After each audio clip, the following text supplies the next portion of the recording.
Good evening and welcome to our final debates for Decision 2022. I'm Lee Anderson.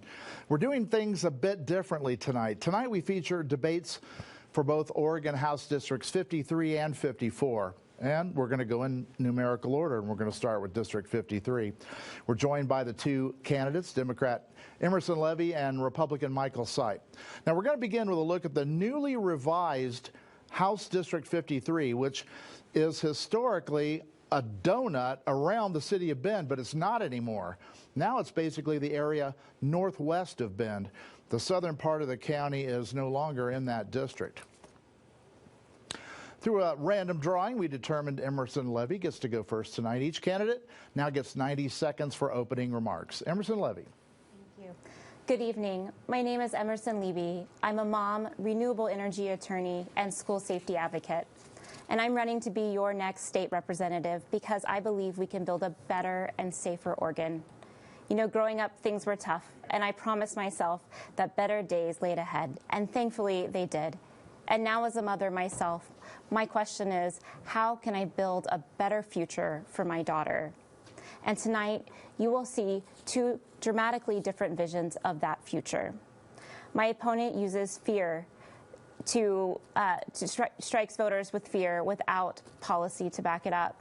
He doesn't believe in a woman's right to choose in the most extreme circumstances. I will always protect a woman's right to choose. We need a leader that is thoughtful and pragmatic and ready to face the big issues that face us, like housing and homelessness and healthcare and education and wildfires. Oregonians are practical. We care deeply about the future of this state. And as we meet these challenges, I will meet them with policies that put people before politics. Again, thank you so much for watching tonight, and I look forward to answering all of your questions. All right, thank you very much. My apologies. Emerson Levy. All right, next is Michael Sipe, and I think I pronounced that one correctly. So, Michael, you now have 90 seconds to have your opening remarks. Thanks, Lee, and good evening. My name is Michael Sipe, and I'm the Republican candidate for House District 53. I'm a dad and a granddad. I'm a business guy, not a career politician or lawyer. We got plenty of those in Salem. My wife, Kathy, and I love Central Oregon. We've raised our kids and now our grandkids here. I'm running for office because Kathy and I are like 73% of Oregonians, and probably like most of you watching. We love Oregon, but we don't approve of the direction our state is headed. Here's the truth. Our state has been dominated for over a decade by elected Democrats. Here's another truth. Things are a mess. Homelessness, addiction, mental illness, crime, inflation, cost of living, a failed education system, unaffordable housing, crushing taxes and regulations on small businesses. The list goes on and on. Just like in business, where the responsibility for failure rests on the CEO and management team, the failures of our state government rest squarely on the shoulders of the elected Democrats that have been in charge. It's time for change. It's time to rebalance our state government. It's time for some common sense in Salem. I know how to be part of the solution, and I'm asking for your vote so I can be a voice for Central Oregon. Thank you very much, sir. It's time to get started with our questions tonight. We're going to go back and forth on who goes first on this. So we'll ask this one of you, Michael, the first question. And there may be some overlap here, but that's okay. I think the voters can appreciate where you're coming from. Why do you want to be the representative for this district? Well, as I said in my opening remarks, my wife and I have been here a long time. She grew up here, and I've been here almost 2 decades. I moved up here with my family to take advantage of a lot of the outdoor recreation activities. We spend a lot of our time in the outdoors. Before the political season, I used to spend about 100 days a year outside. It seems to have cut back a lot in the last year. But we love Central Oregon, and we don't like the direction that Oregon is headed. We also don't think that the values represented by Portland and Salem are reflective of the values of Central Oregon. And so it's important that we have a voice as Central Oregons in Salem. I actually think that the values of Central Oregon are superior to those that we hear from Salem and Portland, and I want to be that voice for you in Salem. All right, very good. Emerson Levy, you have now a minute to tell us, why do you want to be the representative of this district? First, it would be such an honor to be your representative. And I got into politics as a school safety advocate because I was so tired, probably like a lot of you at home, of the fear of gun violence in our schools. And so I wrote Alyssa's Law, which is a silent panic alarm in our schools. And I wrote it with Lori Aldehoff, who lost her daughter Alyssa in the Parkland shooting. And so I started running as an outsider because I realized in order to get this passed, I was going to have to run. And in that run to make our schools safer, I have grown to just really love our community and to build upon that and to tackle all of our big issues like housing and homelessness and our schools and our education system and our wildfires. We have big, pressing issues, and I am prepared to meet all of those challenges. And again, it would be an honor to be your state representative. Very good. Okay, Michael Sipe, if you'd like 30 more seconds, you can have that right now for the same question. No, I think we're fine. Okay, Emerson? I'm good. All right, well then we'll move on to the second question that we have tonight. What does a new, smaller District 53 map mean for the district? Is it a good thing, a bad thing? Does it mean anything at all? And we'll begin with you, Emerson. Well, I think it's most reflective of the fact that this district is one of the fastest growing districts in the state. So a district should have about 60,000 people in it. And in the last time, in 2020, it had 80,000. It was the most bloated district in the state. And so more than anything, it's reflective of how much change has come to Central Oregon. And I think having a more condensed area will create for greater representation for this area. And especially in our district, we have our hospital system. And I'm a huge advocate for rural health care. And we'll be able to really concentrate and focus on the issues that happened here in Bend and Southwest Redmond, Tumalo, and Sisters.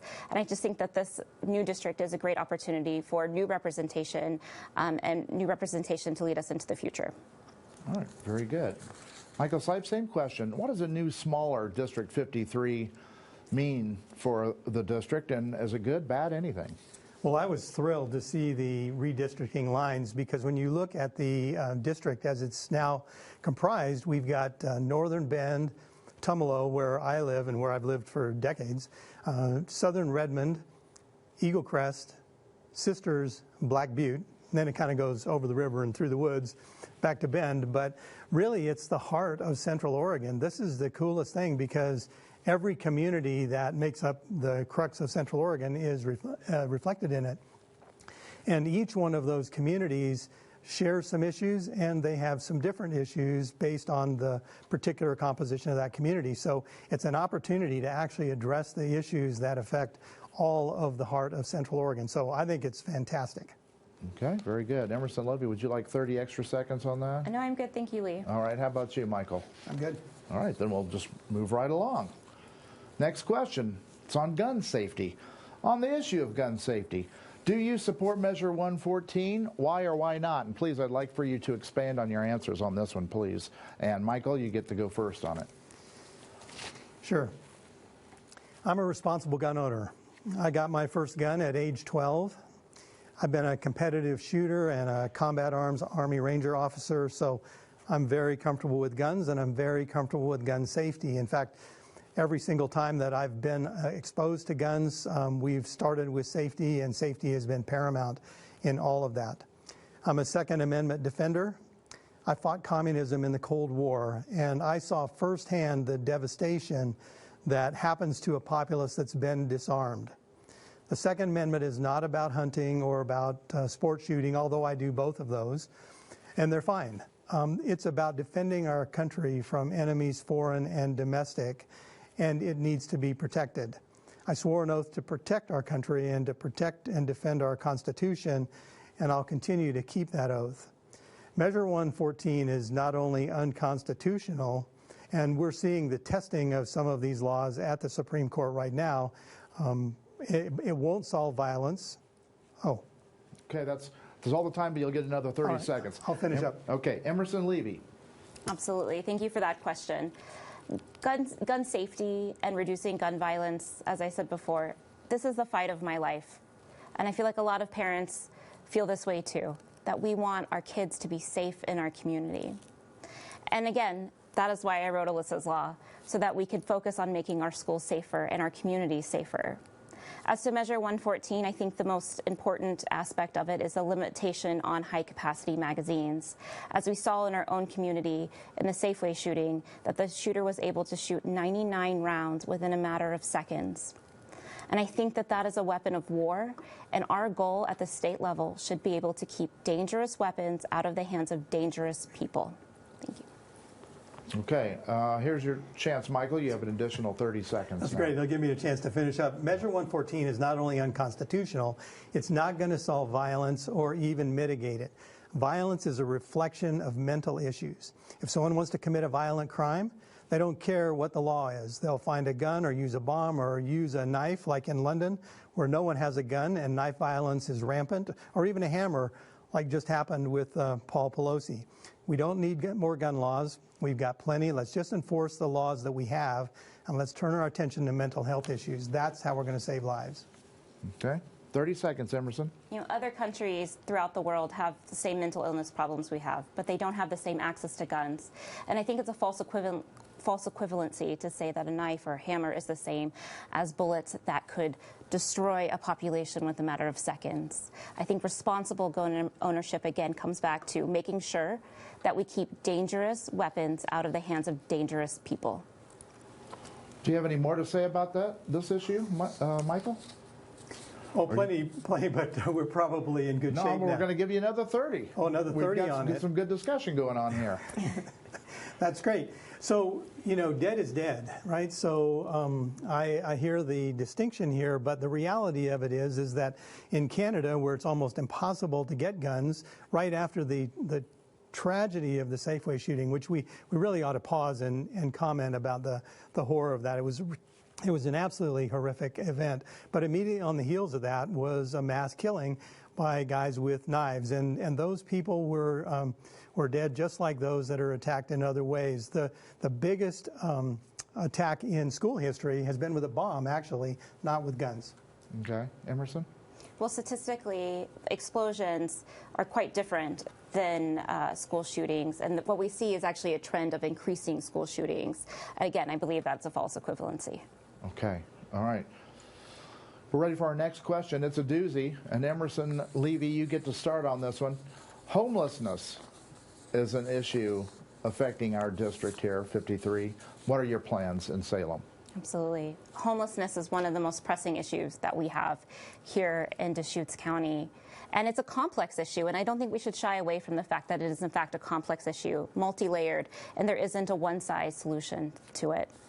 And, you know, when we look at how did we get here, we look at the subprime mortgage crisis. For years, we didn't build housing. And then we look at the devastating effects of the pandemic. But my job as a future lawmaker isn't just to say why something happened. It's to tell you how we're going to fix it. So I believe in a housing first strategy. And specifically, the number I want to leave you here with tonight is 584. That's how many students are homeless right now in our community. And so I believe with a housing first strategy, we should focus on that 584 and make sure that they have the housing that they need, because I believe it is unacceptable that 584 students are sleeping on our streets or in a hotel or on a couch. Thank you very much. Michael Sipe, same question. What are your plans to address homelessness when you're in Salem? Sure. So there are two issues, kind of local and regional and state. So this is a state office. And so job number one is to repeal Measure 110, which is the decriminalization of hard drugs. A lot of the problems that we see going on in our state right now are a reflection of not only the implementation of that law, but also the failed execution of it. So number one, we need to repeal that. The second thing that we need to do is we need to get the money that was earmarked for building of treatment centers, the marijuana tax money, we need to get that into the hands of actually the counties. So that got hung up for years. A lot of people died because of the ineptitude of the state on this, specifically Oregon Health Authority. But we need to get the money in the hands of those that can use it. The final thing at the state level that we need to address is we need to address the pushers. We need to slow down the flow of drugs into our state. We're not going to be able to stop it, but we need to aggressively go after the ones who are bringing fentanyl and the other harmful drugs into the state. All right. Yes, ma'am. 30 seconds. Absolutely. So let's talk about Measure 110. I agree with my opponent that the rollout of Measure 110 was not a success, and that is not the standard of excellence that we should demand out of Salem. But let's talk about what Measure 110 does. It provides that money to people on the streets that are our heroes on the streets that are getting Suboxone and all these drugs that help people recover from fentanyl. And so we need those monies to the heroes on the street so that we can attack this fentanyl crisis that we have. Okay. Have an additional 30 seconds. Sure. So the issue about enforcement is a real problem. I actually have a personal experience with this because I have a spouse of 30 years who's now horrifically deceased. But we rode the roller coaster of addiction and mental health for 30 years. And so the issue about mandatory referral is really critical because voluntary referral is proving not to work. So we need to strengthen the enforcement activities in regard to Measure 110, and we clearly need to get the money into the hands of people who can use it. Very good. We're ripping through these questions here tonight. Here's the next one. And Michael, will begin with you this time. Many people feel there's a political divide in Oregon. Do you feel Central Oregon is fairly represented in Salem? Yes, no, what are your plans? Well, it'll be fairly represented when you elect me because we need balance in Salem. One of the big challenges in our state is how much out of balance we've been for so long. And it wouldn't matter if it was a supermajority of Republicans or as it has been for the last decade, a supermajority of Democrats, including the most dictatorial governor in the country, which is why she's viewed as the most dictatorial, least respected governor in the country. So we have a lot of problems with balance. And the reason balance is good is because no one side knows all the answers. I don't have all the answers. She doesn't have all the answers. Where the best answers come from is they come from dialogue and debate. And without balance, what you have is just one party just running rampant over everyone. And you get flawed decisions, flawed policies, flawed law, and flawed execution of those, which is what we see right now, the mess that I described earlier in the conversation. All right. Emerson Levy, same question to you. Many feel there's political divide in Oregon. Do you feel Central Oregon is fairly represented in Salem? And what are your plans to do about it, yes or no? Absolutely. When I knock on doors and talk to voters in our community, what I hear a lot is how people are pretty tired of the divide and they just want representatives to go and get good work done for them. And that's my goal, is to get good work done for the people of Central Oregon. I believe our values and our shared values are what's most important to tackle those really big issues. But what I want to talk about this evening is democracy. That's another issue I hear a lot about on their doors, of the threat to democracy. My opponent challenged the results to a free and fair election.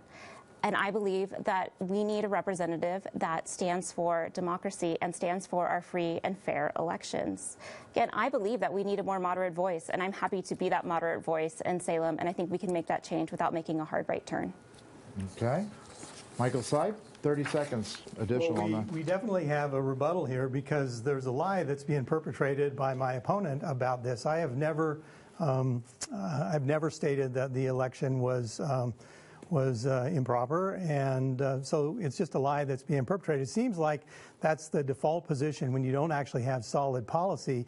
You default to January 6th and election integrity and all of that stuff. But actually, the issue that needs to be addressed is what's the policy plans that are available. And I believe I bring a lot stronger policies to the table. Emerson Levy. Yeah, my opponent said on December 10th, 2020, so there was more credible analysis showing that the statistical possibilities that Biden actually won the election is about the same as you getting hit by a meteor. It's not stuff I'm making up. I have plenty of credible facts to back this up. What I'm saying is I believe that your representative should be a champion of democracy.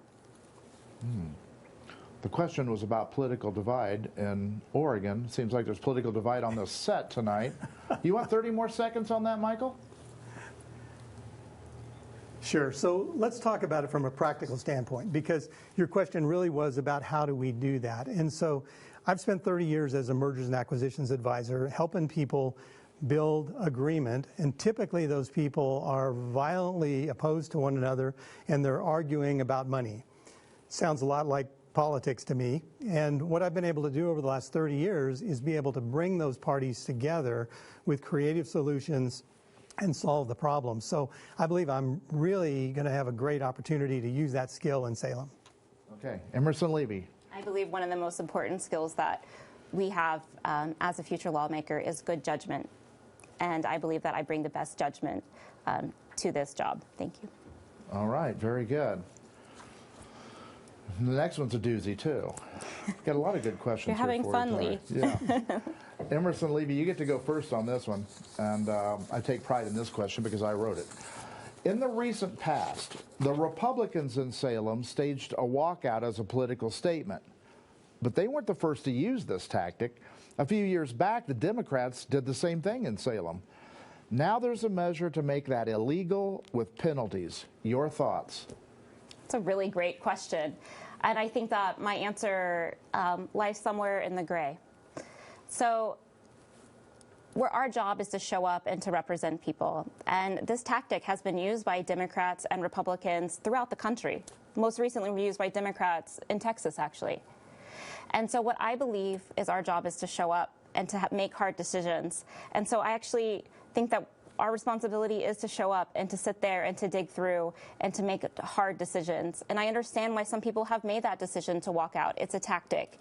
But my preference would be that everyone shows up and does their job. It's hard work, and I'm prepared for this hard, messy work. Okay. Michael Sipe. Sure, so I oppose the measure.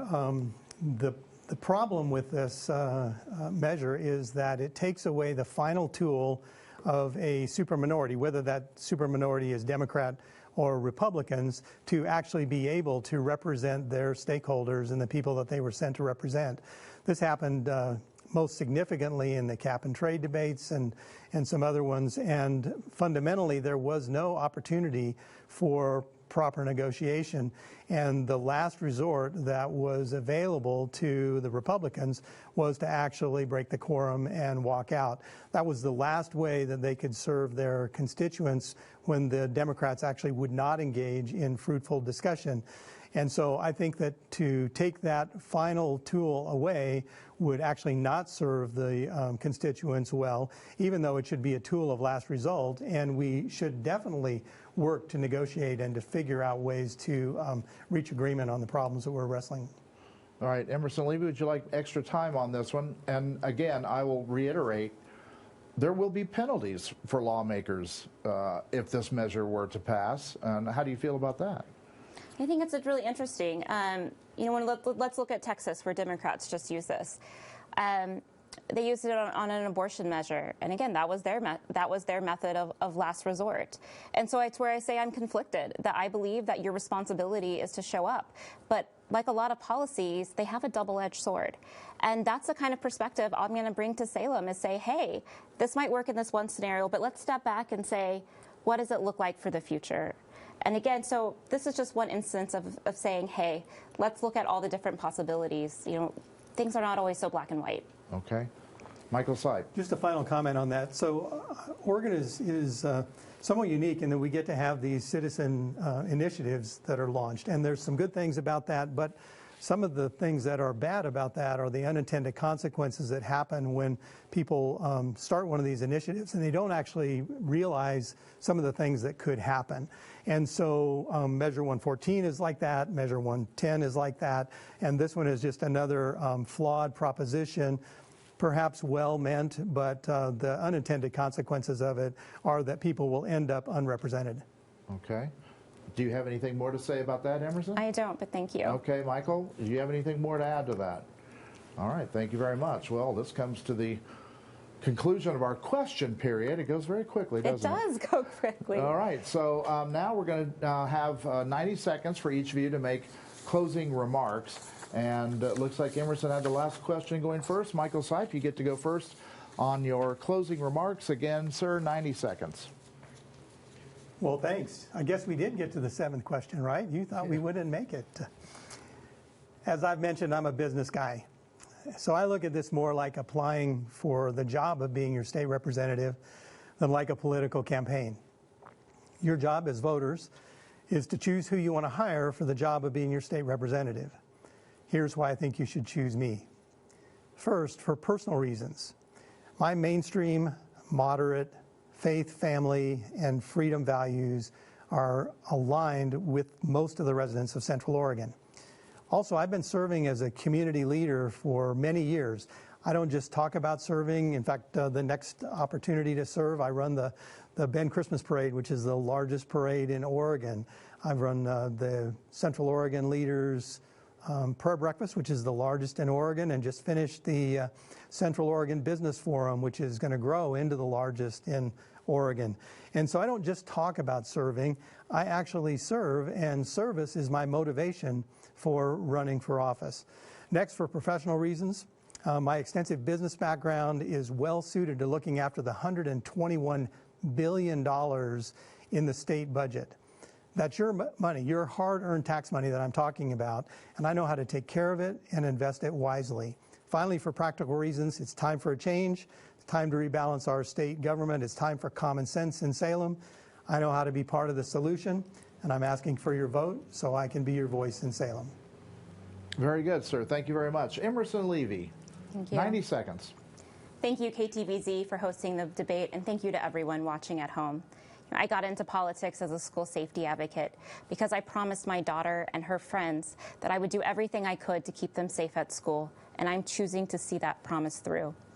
Our community is facing very real challenges, and tonight we have a choice to make. So I'm asking you, what choice will we make together on November 8th? My opponent wants to rip away $1 billion from public education fund. I want to ensure our children have the education they need. At home, what do you want? I look around at the wildfires and our drought and say, this is a call to action. My opponent says this is climate alarmism. What do you say? I believe that we all deserve robust health care, including reproductive health care. My opponent does not support a woman's right to choose. What do you believe? Like a lot of parents, I'm tired of sending my child to school with the looming threat of gun violence. My opponent says that's how it is. But I am not willing to accept this as a new normal. Are you? I am running because I believe our best days are still ahead of us, and I need your help. Vote for me, and we can build the Central Oregon we need and the Central Oregon of our children's dreams. All right, thank you very much to our guests tonight.